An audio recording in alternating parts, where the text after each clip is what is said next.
कि मनुष्य चांद पे जाना तो सीख गया, पर धरती पे उसे कैसे जिंदा रहना या जीना है वो नहीं सीख पाया। उनकी ब्लैक डॉट थ्योरी जो है काफी ज्यादा प्रचलित है, तो इसके बारे में कैसे बताएं? एक ही वाक्य, ज्यों ज्यों बूढ़े श्याम रंग, त्यों त्यों उज्ज्वल होए। कि अगर जमीनी स्तर पे कोई बच्चों के साथ गलत कर रहा है, हिंसा कर रहा है, तो उनके लिए, या फिर कोई संगठन है या फिर कोई संस्था है, वो अगर बाल के साथ गलत करे तो उस पर किस तरह से करें? आपको भी, आप बच्चों को के लिए खास तौर से बोल रही हूँ, आपको यदि किसी भी प्रकार से कोई भी समस्या है, कोई भी चुनौती है, या किसी भी व्यक्ति को हमारे बच्चों से जुड़ी या उनके अधिकारों से जुड़ी कोई समस्या नजर आती है, तो 1098 पे आप तत्काल नंबर डायल।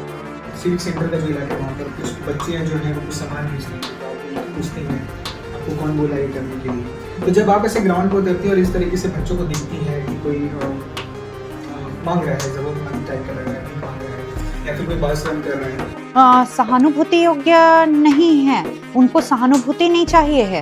वो सहानुभूति योग्य नहीं कहने का मतलब है वो सहानुभूति की दरकार नहीं रखते, वो इतने समृद्ध हैं कि उनके कौशल को केवल एक तकनीकी या एक माध्यम चाहिए, वो बहुत आगे निकल जाएंगे। आज बच्चा किस छांव से अपना पोषण प्राप्त कर रहा है? उस चलित संयंत्र से, मोबाइल से, YouTube देवता से वो अपनी सारी जानकारी प्राप्त करता है, छोटा से छोटा बच्चा। बच्चों के अधिकार ये हैं, बच्चों को ये अधिकारों की सुनिश्चितता करते हैं कि बच्चों के जीवन को जीने के लिए ये अधिकार उनको मिलने चाहिए। तो बाल अवस्था कैसे, आप बचपन में कैसी थी? बहुत ज्यादा शरारती कि बहुत ज्यादा शांत स्वभाव? जनता सरकार को राज्य में स्थापित करती है, फिर सरकार जनता के लिए कुछ विभागों और आयोगों का गठन करती है और उसमें तय करती है जिम्मेदार व्यक्ति जिम्मेदारियां निभाने के लिए, और राज्य में किन चीजों की परेशानी है, और अगर कोई अहम मुद्दे पर बात करनी है या उसे ठीक करना है तो उसके लिए एक व्यक्तित्व चुना जाता है और उसे अध्यक्ष बनाया जाता है। छत्तीसगढ़ में एक अहम मुद्दे को लेकर एक आयोग का गठन किया गया और उसमें एक अध्यक्ष को बैठाया गया। अध्यक्ष का जो परिचय है वो इस तरीके से है कि उनकी हिंदी जितनी स्पष्ट है, उनका कार्यशैली जितना सरल है, उतनी ही उनकी भाषा, उनकी कार्यशैली स्पष्ट है और भाषा भी स्पष्ट है। हिंदी काफी ज्यादा अच्छी है, आप बातचीत में भी सुनेंगे तो आपको समझ में आएगा। छत्तीसगढ़ राज्य बाल अधिकार संरक्षण आयोग का गठन हुआ और उसके बाद अब जो एक नए व्यक्तित्व का चयन किया गया, उसमें अध्यक्ष तौर पर बनाया गया है डॉक्टर वर्णिका सिंह को, जो हमारे साथ मौजूद है। आपका बहुत बहुत स्वागत है कि न्यूज़ में। बहुत बहुत धन्यवाद। कुछ महीने हुए आपको इस जिम्मेदारी को निभाने के लिए आपको चुना गया है। अब तक क्या अनुभव आप इस आयोग के हिसाब से आप एक्सपीरियंस कर पाएंगे? इस आयोग में जिम्मेदारी मिलना ईश्वरीय कृपा है।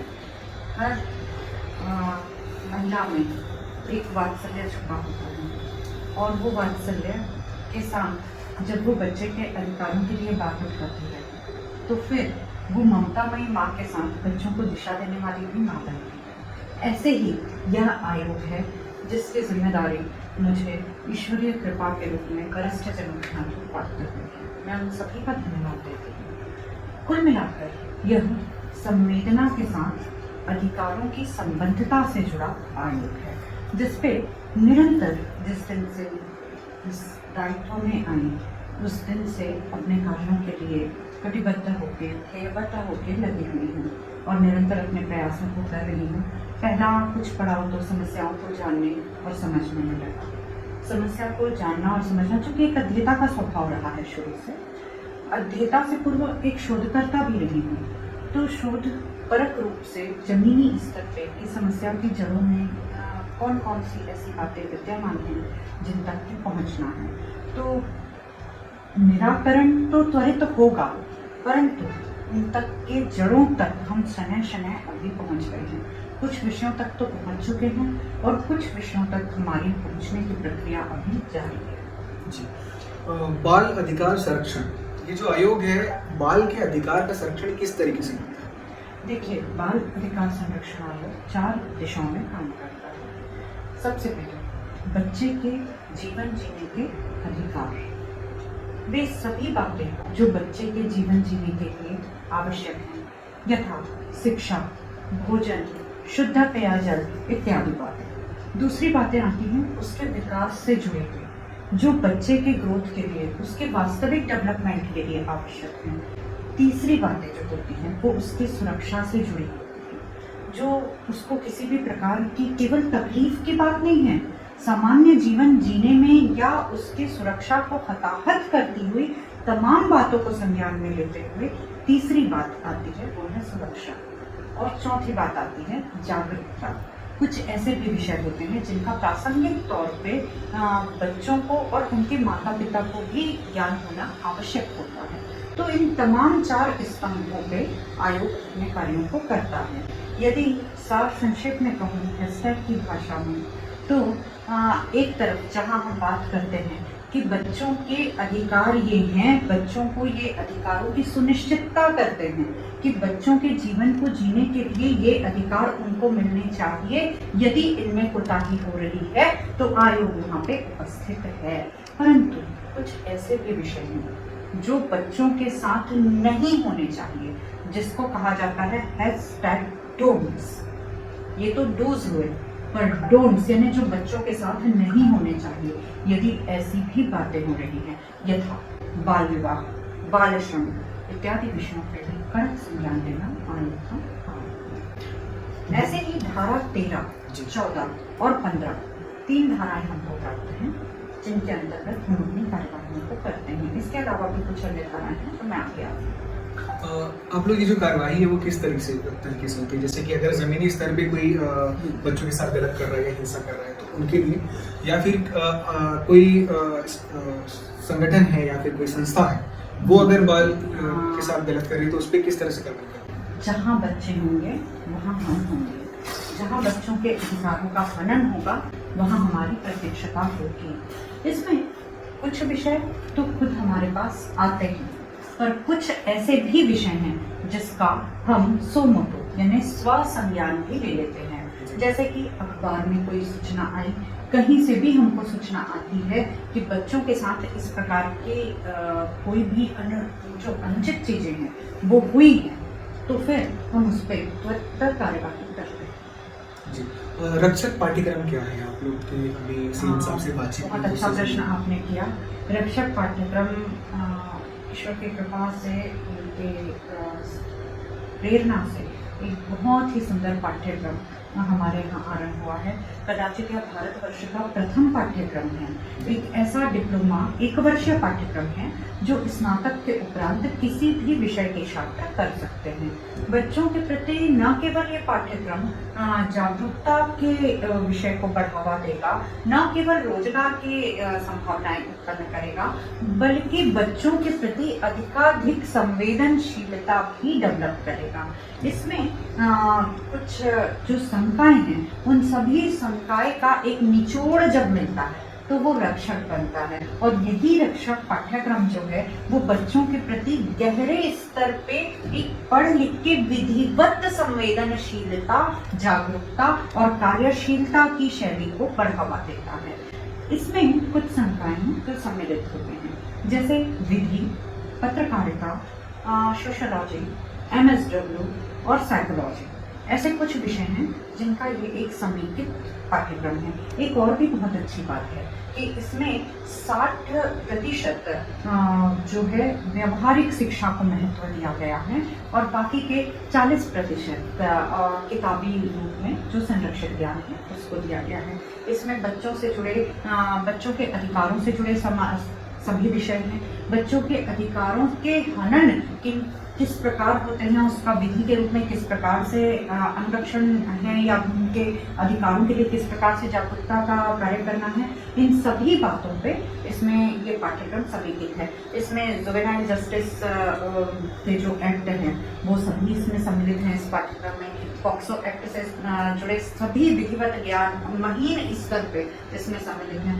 प्रयास किया गया है कि 1 वर्ष में एक विद्यार्थी इन सभी विषयों का गहन अध्ययन कर ले।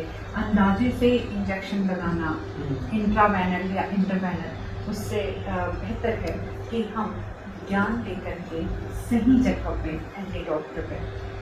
आपकी ब्लैक डॉट थ्योरी जो है काफ़ी ज़्यादा प्रचलित है, तो इसके बारे में थोड़ा सा बताइए। हमेशा से यही कहा है और यही बात रही है, जनजातीय क्षेत्रों के संदर्भ में नहीं कहती रही हूँ कि ये मुझे मेरे किन्हीं वरिष्ठ ने ही कहा था। तो 2 ब्लैक डॉट बहुत महत्वपूर्ण हैं। एक ब्लैक डॉट जो ज्ञान को बढ़ावा देता है यानी कि ब्लैक बोर्ड है, और दूसरा संचार यानी कि कम्युनिकेशन अर्थात ब्लैक रोड। ये दोनों जितनी ज़्यादा मात्रा में लोगों तक पहुँचेंगे उतनी ही ज़्यादा अवेयरनेस की फ्रिक्वेंसी बढ़ती जाएगी। नक्सल माओवादियों को लेकर आपका काफ़ी अच्छा रिसर्च रहा है, आप ज़मीनी स्तर पर भी वहाँ पर शोध की है, काम की, देखी है। अगर ये देखा जाए, तुलना की जाए कि शहरी इलाकों में यानी शहर और जो सुदूरांचल इलाके हैं वहाँ पर आप किस तरह के केसेस देखते हैं बाल संरक्षण को लेकर, मतलब बाल अधिकारों की कोई हिंसा को लेकर हो या उनकी शिक्षा को लेकर हो या फिर पुनर्वास को लेकर हो, उनकी समृद्धि को लेकर हो, वो किस तरह के संघर्ष को झेल रहे हैं, आपने क्या अनुभव? देखिए, बच्चे तो हमारे लिए समान हैं।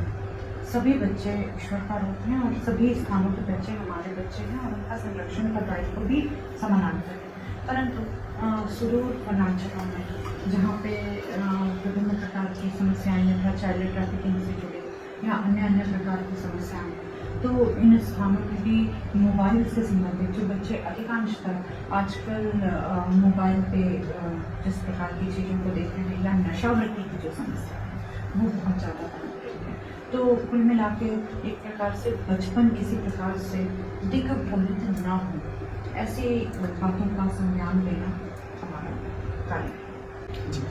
नक्सल क्षेत्र में महिलाओं की स्थिति को आप कैसे देखते हैं? क्योंकि एक तरफ तो ये चीज़ें आती हैं कि कोई ऐसा गांव पहला बना जहाँ पर सड़कें अभी जो सीमेंटीकरण जो है पहली बार हो रहा है कि ये सड़क वहाँ पर पहुँच रही है, पहली बार बस चल रही है, कुछ छत्तीसगढ़ जैसे इलाके हैं, लोग पहली बार बस देख रहे हैं, बस में ट्रैवलिंग कर रहे हैं। तो जब आप वैसे इलाके में जाती हैं तो महिलाओं की स्थिति कैसे देखती हैं, या फिर छोटी लड़कियाँ, बच्चियाँ? हाँ, देखिए, 2 बातें हैं इसमें, सिक्के के 2 पहलू हैं।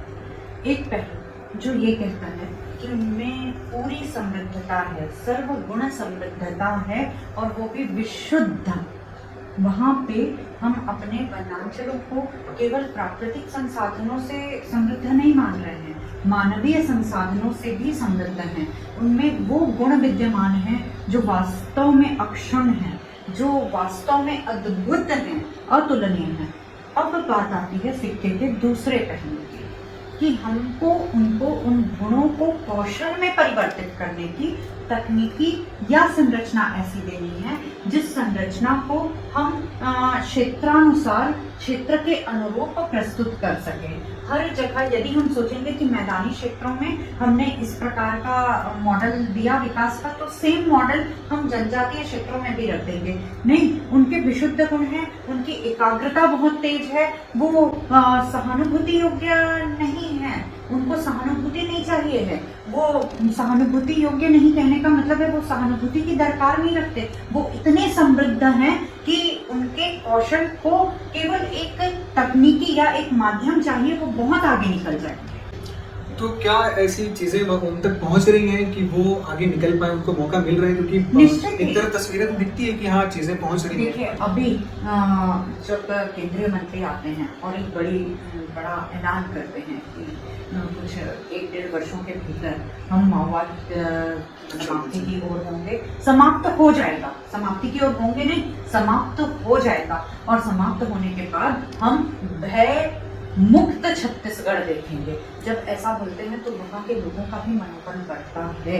लेकिन अभी जो बस्तर है, आप इमेजिन कीजिए ना, सामान्य रूप से इमेजिन कीजिए, अभी तक माओवाद ने उस क्षेत्र को कोमा में रखा हुआ था। कोमा से निकल के एक व्यक्ति अचानक दौड़ने भागने नहीं लग जाता है, उस समय वो एक ट्रांजिशन पीरियड से गुजरता है, और इस ट्रांजिशन के समय में सबको मिलकर के उनका सहयोग करना चाहिए, साथ देना चाहिए, क्योंकि हमको ये पता है कि वे पूर्ण रूपेण समृद्ध व्यक्तित्व हैं। लेकिन जब इस ट्रांजिशन के दौर से बस्तर अभी गुजरेगा, क्योंकि एक बहुत बड़ा नासूर, एक बहुत बड़ा दीमक उस क्षेत्र से हट रहा है, तो हम फिर से भय मुक्त छत्तीसगढ़ देखेंगे, और इसमें हमारे न केवल हमको प्राकृतिक संसाधन बल्कि मानवीय संसाधन भी जो हैं उनका भी संरक्षण करना है, उनको भी गति देनी है। तो निश्चित रूप से वो आगे बढ़ेंगे और ये प्रक्रिया आरंभ हो चुकी है। जी, अभी हाल ही में बहुत सारे ऐसे जो नक्सली हैं वो सरेंडर हुए और कुछ बड़े नाम हिडमा जैसे जो नक्सली थे उनका खात्मा भी हुआ। इस चीज़ को आप कैसे देखते हैं और क्या ये चीज़ उतनी संभव है जितनी नजर आ रही है कि जिस तरीके से केंद्रीय मंत्री का कॉल है कि 2026 मार्च तक नक्सलवाद मुक्त हो जाएगा छत्तीसगढ़, तो क्या ये चीज़ें आपको दिखती हैं? हाँ, ये चीज निश्चित ही बहुत अच्छी है। मैंने कहा कि वहाँ के लोगों का मनोबल अभी एक दिशा ले चुका है और एक बहुत अच्छी दिशा ले चुका है। ट्रांजिशन के बाद भी इस फेज में भी अब सकारात्मकता की लहर हमारे सामने मौजूद है।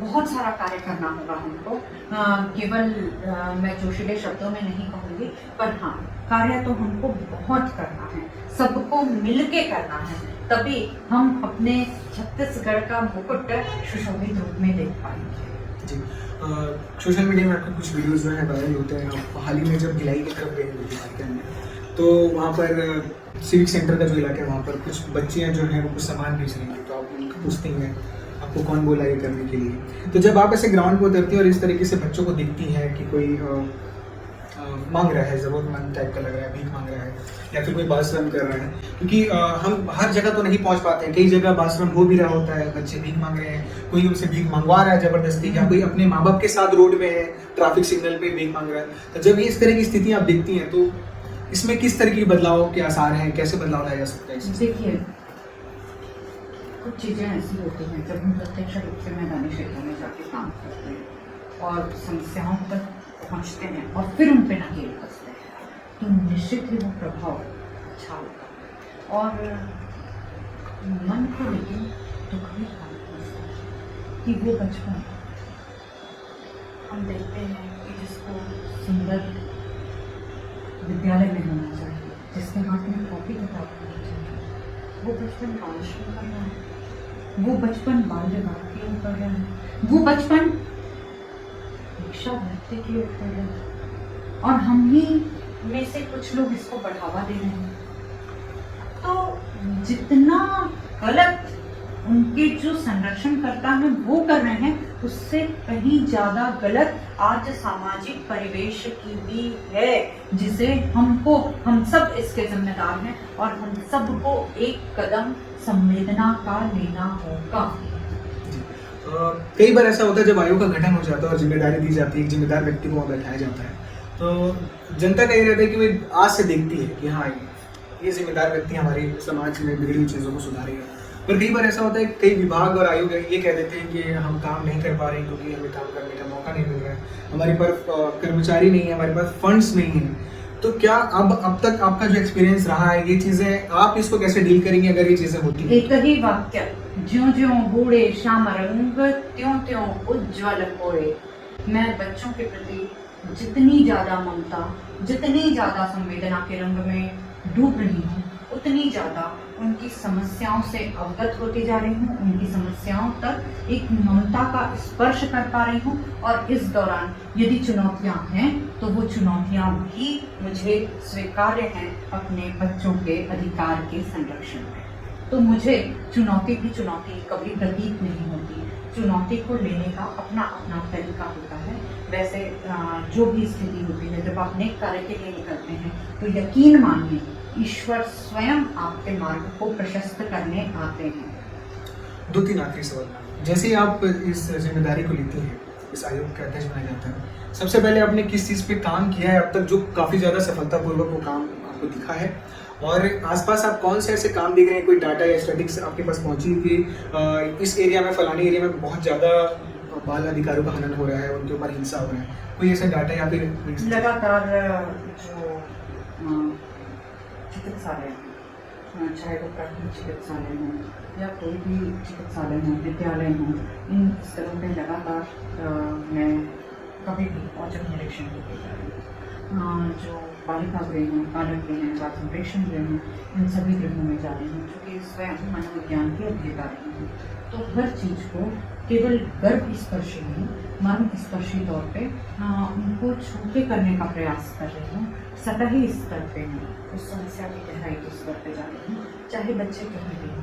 वो कैसे हैं, सुरक्षित हैं, संरक्षित हैं, ये जरूर इस बात का संज्ञान ले रही हूँ। लगातार खंडपीठ में जो प्रकरण आ रहे हैं उनके स्पष्ट, केवल त्वरित नहीं बल्कि स्पष्ट निराकरण के लिए भी प्रयास है। घर में जो माँ बाप होते हैं वो कई बार अपने बच्चों को बहुत ज़्यादा हिंसापूर्वक चीज़ों को समझाते हैं या फिर वो फोर्स करते हैं कि तुमको यही करना है, तुमको ये इसी में करियर बनानी है। तो क्या आयोग को ये इसमें भी कुछ हिंसा या फिर उनके अधिकारों का हनन दिखता है, और अगर दिखता है तो उस पर वो माँ बाप के ऊपर किस तरह करवाते हैं? इसके लिए हम जो सशक्त पालक और समृद्ध जो प्रदेश है ये ऐसे कार्यक्रम करते हैं। मोर मयारू गुरुजी करते हैं, बाल चौपाल लगाते हैं, आह्वान कार्यक्रम का आयोजन करते हैं। इन तमाम कार्यक्रमों के माध्यम से शिक्षकों, माता पिता यानी कि पालकों, गुरुजनों सभी को और एक समाज परिवेश को जागरूक करने का भी प्रयास कर रहे हैं, जो मैंने आयोग का चौथा स्तंभ बताया था। तो मैंने जैसा कहा कि मर्म स्पर्शी करना हमारा ध्येय है। तो ये सभी काम हम कर रहे हैं, इनके बीच में जा रहे हैं। रहा सवाल कि जो पेरेंट्स होते हैं उनकी इच्छा बहुत ज़्यादा होती है कि हमारा बच्चा तत्काल ही चांद पे पहुंच जाए, और इस अभिलाषा से कोई भी माता पिता अपने बच्चे का बुरा नहीं सोचता। लेकिन इसी जो चेष्टा है इसमें कहीं ना कहीं बच्चों से जाने अनजाने अन्याय हो जाता है। हम बच्चों के अधिकार की बात करते हैं, उनके अधिकार के हनन की भी एक बार बात करते हैं, पर बच्चे की सहभागिता को गौण समझ के या नगण्य समझ के नजरअंदाज कर देते हैं। ये बात इसलिए छूटती है क्योंकि हम अपनी खुशी देखते हैं कि हम बच्चे को ऐसे देखेंगे तो हम खुश होंगे, हमको समाज में गर्व का अनुभव होगा, परंतु बच्चे की खुशी किसमें है, ये बात छूट जाती है। जब हम बच्चे को समझाने की कोशिश करते हैं तो वो समझा नहीं रहे होते, इम्पोज कर रहे होते हैं। बच्चे को सिखाने और समझाने के लिए पहले कोई पेरेंटिंग की क्लासेस नहीं होती थी, पहले न्यूक्लियर फैमिली भी नहीं होते थे, पहले एक कुटुंब ही इतना सुंदर छांव होता था जहाँ पे सारी बातें बताने के लिए एक पिक्चर जैसा चल रहा होता था, जिसमें दादी की भूमिका सुनिश्चित होती थी, दादाजी की भूमिका सुनिश्चित होती थी, माँ की भूमिका सुनिश्चित होती थी, पिता की भूमिका सुनिश्चित होती थी। सबको अपने किरदार का निर्वहन कैसे करना है ये पता होता था, और इसीलिए बच्चे की परवरिश कुटुंब की छांव और ममता के गांव में बहुत सुंदर तरीके से होती थी। आज वो छांव से बच्चा महरूम है। आज बच्चा किस छांव से अपना पोषण प्राप्त कर रहा है? उस चलित संयंत्र से, मोबाइल से, यूट्यूब देवता से वो अपनी सारी जानकारी प्राप्त करता है। छोटा से छोटा बच्चा, जब बच्चा छोटा होता है तो हम सभी बहनें गर्व से कहते हैं बच्चा कितनी अच्छी तकनीकी का उपयोग कर रहा है। कहीं ना कहीं हमारे मन एक सबकॉन्शियस में ये रखता है कि हमारा बच्चा तकनीकी में किसी अगले बच्चे से उच्च है, परंतु वही बच्चा जब उस तकनीकी का गुलाम हो जाता है और आपको छोड़ने लगता है, स्पेस बनाने लगता है, तो फिर वो चीजें बुरी लगती हैं और बच्चा दिशा विहीन होने लगता है। तब आप इम्पोज टेक्नोलॉजी यानी दबाव की छड़ी का इस्तेमाल करती हैं। तब तक तो बच्चा रोबोट हो चुका है ना। अब एक संयंत्र ने आपके बच्चे को दूसरे संयंत्र में परिवर्तित कर दिया है। संवेदना का आहार, पोषण आहार तो आपने उसके न मन को दिया न मस्तिष्क को दिया। बच्चे ने तकनीकी आहार लिया और तकनीकी में परिवर्तित हो गया। अब वो केवल प्रतिरोध की ओर अग्रसर होगा। तो अभी भी सावधान रहने की जरूरत है, सचेत रहने की जरूरत है। मैंने खेल के मैदानों के लिए लगातार अनुशंसा की है और लगातार निरीक्षण कर रही हूँ कि हमारे बच्चे इस मोबाइल रूपी संयंत्र की चपेट से बाहर निकल करके मैदानों में खेल सके और उनके मैदानों का किसी भी प्रकार का व्यावसायिक दोहन न किया जाए। बच्चे मैदान में स्वस्थ रहें, कुशलता से खेलते रहें, अपने शारीरिक और मानसिक सौष्ठव का विकास करते रहें। इस हेतु मैंने लगातार अनुशंसाएं जारी की हैं और लगातार निरीक्षण कर रही हूँ। मैम, जैसे कि बहुत सारे हेल्पलाइन नंबर तो है अलग अलग चीज़ों को लेकर, तो क्या बच्चों के लिए ऐसे कोई हेल्पलाइन नंबर है जो उनको अगर ज़रूरत लगती है तो कॉल कर सकें? बिल्कुल, या कोई वेबसाइट? बिल्कुल बिल्कुल। और मैं आपको बताना चाहूंगी कि सुदूर गांव में भी बच्चे इस नंबर से अवगत हैं और इससे लगातार फोन आता है। आपको भी, आप बच्चों को के लिए खासतौर से बोल रही हूँ, आपको यदि किसी भी प्रकार से कोई भी समस्या है, कोई भी चुनौती है, या किसी भी व्यक्ति को हमारे बच्चों से जुड़ी या उनके अधिकारों से जुड़ी कोई समस्या नजर आती है तो 1098 पे आप तत्काल नंबर डायल। लास्ट आखिरी सवाल, आपका बाल अवस्था कैसा रहा? आप बचपन में कैसी थी?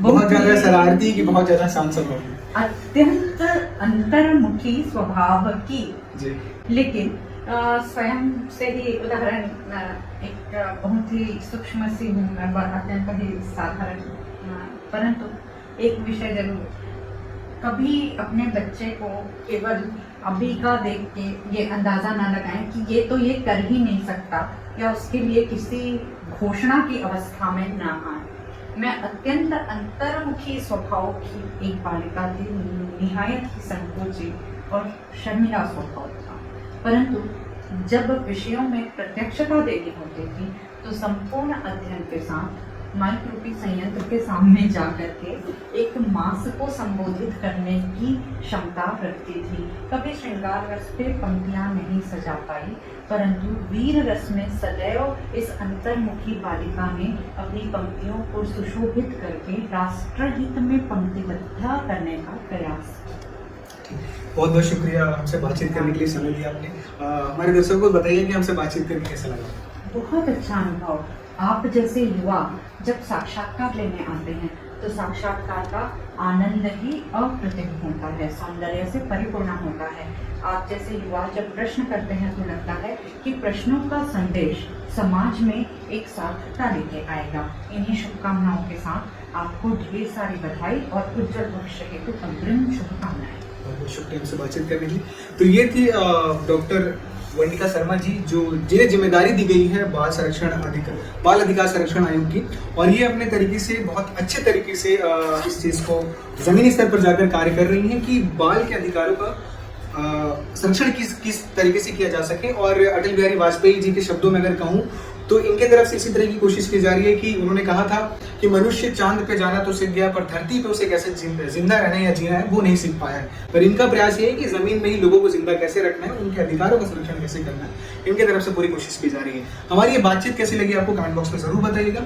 अगर आयोग की तरफ से आपको कुछ कहना है या फिर आपका कोई प्रश्न है मैम तक पहुंचाना है तो भी आप कमेंट बॉक्स में जरूर रखिएगा। हम कोशिश करेंगे वो प्रश्न मैम तक पहुंचाए और वो इस विषय पर ध्यान दें। बाकी अपडेट्स के लिए देखते रहिए। शुक्रिया।